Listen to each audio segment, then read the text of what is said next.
Oh man, what are they going to come up with next? We have this new Monopoly Prizm basketball. I'm going to talk about this first. We'll get into it, but before I get started, big shout out to today's video sponsor, Robert Edward Auctions. They've got their big April catalog auction going on right now. It ends on Sunday, the 23rd, so make sure you don't miss out. This auction has some elite items, especially some of the vintage. One in particular, 55 Topps Roberto Clemente PSA 9, currently sitting at $850,000 with the buyer's premium. There's a current record at 1.1, a little bit over 1.1 million. So it'll be fun to see where that one ends up. Some other hot items, 55 Topps Sandy Koufax, rookie in a PSA 9, 1949 Bowman Jackie Robinson in a PSA 9. Highest this one has ever been graded. 53 Topps Jackie Robinson and a PSA 9. Jim Brown's 58 Topps rookie and an SGC 8.5 is currently getting close to $40,000. Walter Payton 76 Topps rookie and a PSA 10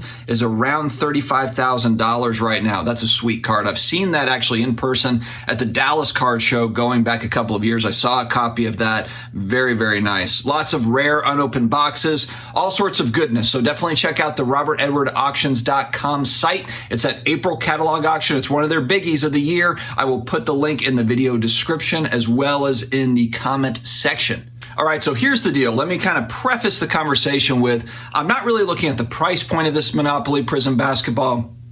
I'm not looking at whether the checklist looks good or whether there's great hits in it. I am simply talking about the aesthetics of it, the actual look of it.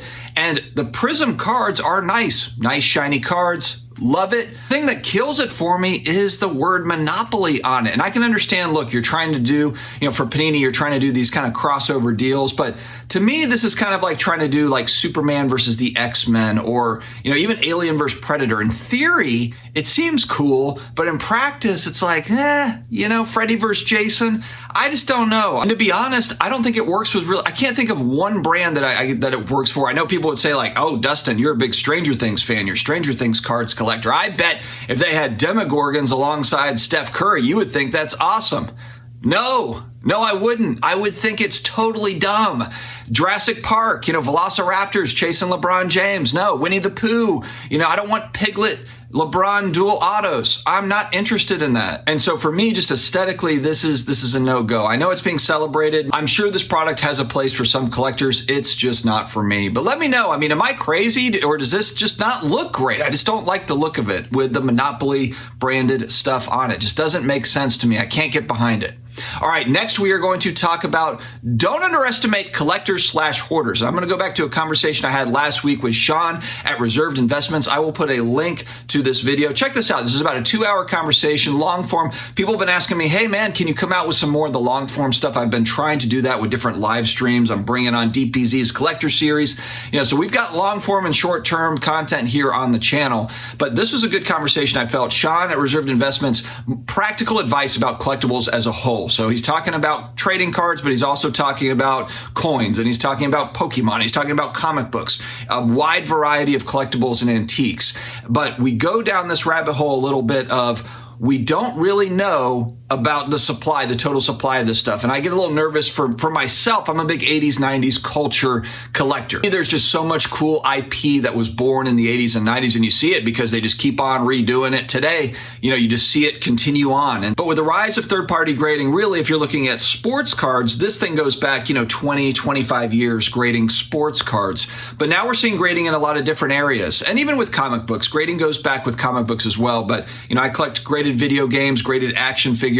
I love these items. I do think that there's opportunity there, but even with sports cards or non-sports cards, culture cards, if you will, with these items as well, if something is new to be graded, now they're going to start grading vinyl and cassettes and these sorts of things. Everything will be low pop for a while, but we don't know how much of that stuff is out there. And I think that there's going to be a little bit of a lag in time. And again, we're talking about sports cards. On the sports card side and the comic book side, you could say, well, these are established markets, as Sean and I were talking about, going back to the vintage stuff. But you just saw a huge comic book collection. What was it? The Fantastic collection. This guy found like a tens of millions dollar, like his dad was collecting like Batman 1 and like had 10 copies of Hulk 181, just had a ton of these things. He's now grading them up and he's selling them. Probably end up making millions. But my point is this was a fairly new find, or just something that was brought to light. Maybe they knew about it, but it came to the public eye recently.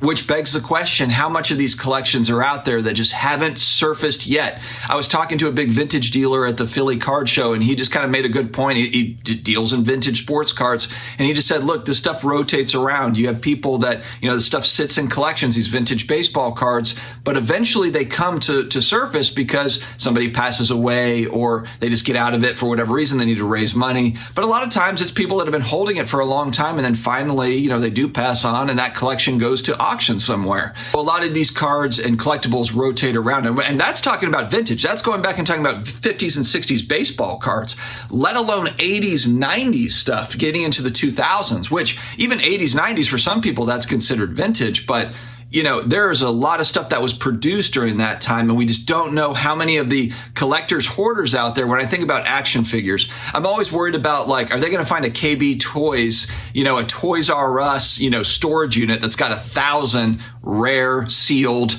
action figures or whatever, and some would say like, oh, the chances are so low, but we don't know, though. It is still a question mark. Anytime you get into anything, I think, for me personally, I try to look at all the variables that I can't really control. And supply is really one of those things that we really can't control. They could unearth, all those 52 tops Mickey Mantles that supposedly went into the Hudson. What if that was all false and then they are unearthed somewhere in New York? Like they were about to be dumped into the Hudson. But at the last second, this group of guys saved it, buried it in this trunk in the middle of nowhere, and it was unearthed. And now we've got 5,000 new copies of 52 tops Mickey Mantles. Of course, I'm kind of making up a story here, but stuff like this can happen. There's a funny documentary about the E.T. game that came out. Was it Atari or was it NES? I'm pretty sure it was Atari. It was Atari.